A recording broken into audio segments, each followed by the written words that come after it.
a un trafic de cannabis entre Maurice et La Réunion depuis un certain temps. Affirmation du patron de là-dessous, Chulan Bojou, qui est actuellement à l'île de La Réunion. 2 Mauriciens ont été arrêtés hier soir à l'île Sœur après la saisie de 140 kg de drogue. Le jugement dans l'affaire Betamax commenté par la classe politique aujourd'hui. Le MSM précise qu'il y aura une incidence sur la décision de la Cour suprême de l'Inde, tandis que le MMM dit avoir les yeux rivés sur le bureau du DPP. L'avis de pluie torrentielle levé à Rodrigue. Cependant, l'île reste sous le coup d'un avis de forte pluie. Et à l'étranger, l'ancien international espagnol José Antonio Reyes est décédé dans un accident de voiture. Un trafic de cannabis entre l'île de La Réunion et Maurice démantelé par la gendarmerie française hier soir. 140 kilos de cette drogue destinée au marché mauricien ont été saisis à Sainte-Rose dans le sud-est de l'île. 6 suspects ont été arrêtés, dont 2 Mauriciens. Une saisie rendue possible grâce à une étroite collaboration entre les autorités réunionnaises et la police mauricienne, mais très peu d'informations transpirent ici à Maurice. Très peu d'informations transpirent ici sur ce speedboat qui a fait la traversée entre Maurice et l'île de La Réunion pour récupérer ce colis de drogue. Les enquêteurs ne veulent pas compromettre l'enquête puisque les 4 Mauriciens qui ont été arrêtés à l'île de La Réunion ont forcément des complices ici. Il s'agit de les capturer au plus vite. La mer à la nouvelle autoroute de la drogue est très surveillée, assure les autorités. On se demande comment ce bateau a pu échapper au regard de ceux qui surveillent les radars. La question centrale, est-ce que ce bateau a pu retourner en zone mauricienne puisque depuis hier soir, une surveillance accrue des côtes, des baies autour du pays. La police surveille toute la situation de très près. Cette enquête en tout cas est menée de la plus grande discrétion. Il s'agit aujourd'hui donc de capturer les complices de cet axe Maurice-Réunion-Madagascar. Il y a un trafic de cannabis entre Maurice et La Réunion depuis un certain temps, affirme le patron de là-dessous, Chulan Bojou. L'adjoint au commissaire de police s'est rendu à La Réunion hier soir après la saisie de 140 kilos de cannabis à Sainte-Rose. La gendarmerie réunionnaise a fait une conférence de presse où Chulan Bojou était présent. On savait depuis un certain temps qu'il y a un trafic entre La Réunion et Maurice. Donc c'est dans ce cadre-là qu'on a commencé une collaboration. Donc si le cannabis était destiné à Maurice, donc il y a un marché pour le cannabis à Maurice. L'opération de la gendarmerie s'est déroulée dans la nuit de vendredi dans le secteur de l'Anse des Cascades à Sainte-Rose. La section aérienne de la gendarmerie a été mobilisée également, une opération qui a surpris plus d'un. On était en train de dormir, au posé, on a entendu un hélicoptère passer. Et après, 2 minutes, 3 minutes après, il y avait une sirène de gendarmerie. Et l'hélicoptère a fait le survol Lance des Cascades et Bois Blanc. Alors, popé dans le milieu de la nuit, entre 1h à peu près, ou 11h30 même, il y avait un hélicoptère. Et même mon tonton l'a vu, mais il fait un peu le va-et-vient, quoi.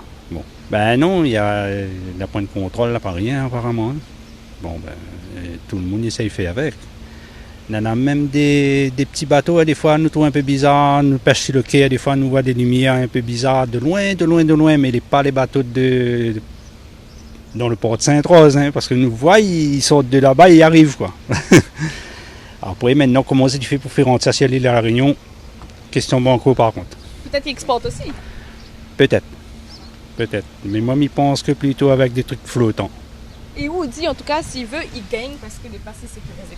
Voilà, c'est ça. Les pas sécurisés, c'est un peu bizarre. Très étonnant, on va dire, parce que ici, c'est une première fois, on va dire, surtout à l'Anse des Cascades.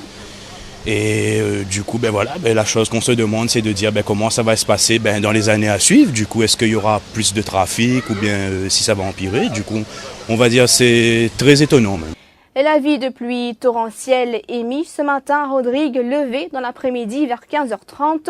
Cependant, l'île reste sous le coup d'un avis de forte pluie. Selon la station météo de Vacois, le mauvais temps persistera dans l'île ce soir. Rodrigue qui a vécu une situation chaotique. Des routes ont été abîmées, des arbres déracinés. La Rodrigues Emergency Operations Command a dû être activée. Le jugement dans l'affaire Betamax en faveur de la State Trading Corporation rendu par la Cour suprême hier commenté par les partis politiques en conférence de presse ce samedi. L'Attorney General est d'avis que ce jugement aura définitivement une incidence sur le jugement de la Cour suprême en Inde. Manish Gobin soutient qu'il compte s'entretenir avec le ministre de la Justice de l'Inde, car selon lui, Betamax n'aurait pas divulgué qu'il y avait une affaire en cours à Maurice. Évidemment, le STC, ce legal team, peut travailler en Inde. Là, le ministre Ganga finit expliquer, et qui peut informer la Cour suprême de l'Inde de sa développement de taille. Là. Vous connaissez là-bas aussi, vous lisez ça. Jugement, pas jugement, ça, l'eau garantie bancaire l'Inde là aussi. Moi, extrêmement choqué, moi. Hein. Et mon dire, moi, counterpart, moi, quoique l'État lui-même n'est pas une partie de sa caisse. Ça, c'est STC et Betamax. Mais moi, quand on lit ça, l'autre là, Betamax. Et moi, pour dire ça avec le ministre de la Justice dans l'Inde, quand on va devant la Cour, vous besoin mettre tous les faits devant la Cour, ou pas cachette. Et Betamax, quand il y a la Cour suprême, il cachette, il ne pas dire qu'il y a une caisse ici, puis attendre jugement ici, et il y a une stay order ici, il cachette, il ne pas dire. Mais tout ça là, nous pouvons guetter ça. Tout ça là, nous pouvons guetter que je te fais en temps et lieu, pour expliquer. Le MMM dit avoir les yeux rivés sur le bureau du directeur des poursuites publiques après ce jugement. Cette instance qui a statué que le contrat a été alloué illégalement et en violation avec la Public Procurement Act. Selon Paul Béranger, c'est un jugement qui vient bouleverser le non-lieu du DPP prononcé en faveur de Namin Ramoolam. Premièrement, qui le Privy Council pour faire? Parce qu'il nous confirmait qui Betamax pour aller devant le Privy Council. Première question, c'est qui Privy Council pour décider. Encore une fois, pour tout le pays, parce qu'il y a des milliards en jeu là, tout le pays pour suspendre une décision du Privy Council. Deuxièmement, qui la Cour suprême de l'Inde pour faire? Parce qu'il est rendre ce jugement, il s'y donne un délai. Probablement qu'il a la Cour suprême de l'Inde, probablement, pour retirer là-dedans, après le jugement de la Cour suprême de Maurice, mais nous pas connaît. Donc c'est la deuxième question. La troisième question, c'est qui dit pipi pour faire? Est-ce qu'il dit pipi pour réouvrir, donc, bonne poursuite, surtout contre Namin Ramoolam, et ce bon collègue d'Allo, comment je le connais, quand il arrive à la conclusion qui Procurement Act pas appliqué, dit pipi n'abandonne. Mais maintenant, avec sa jugement de la Cour suprême là, la question posée, qui dit pipi pour faire?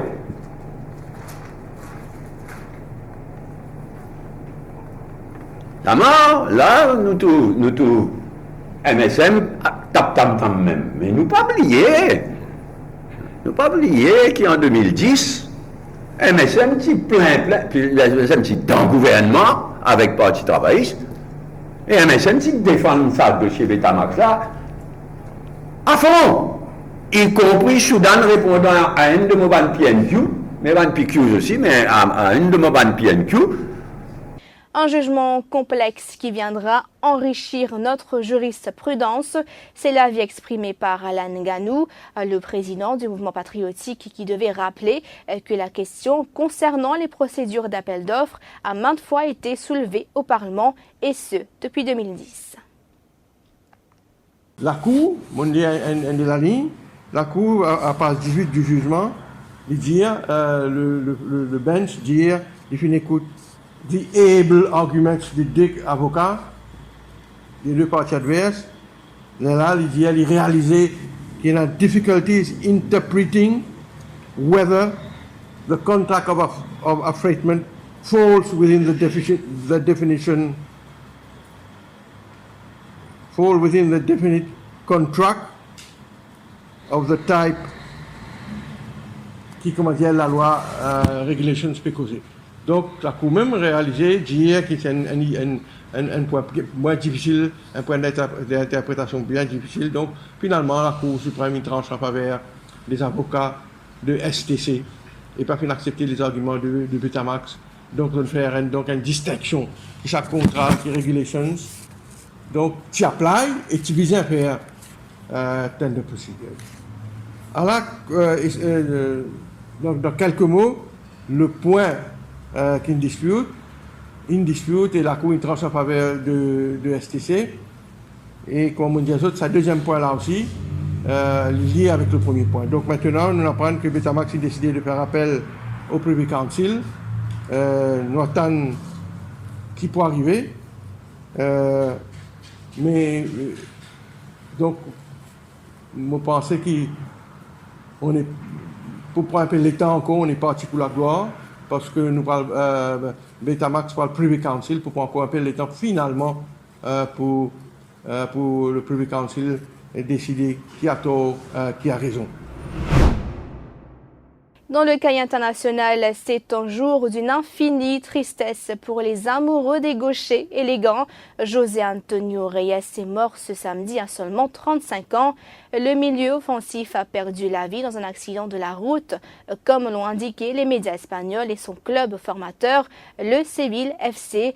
Selon la mairie d'Utrera, sa ville de naissance, Reyes est décédé lors d'un accident survenu sur l'autoroute reliant Utrera à Séville.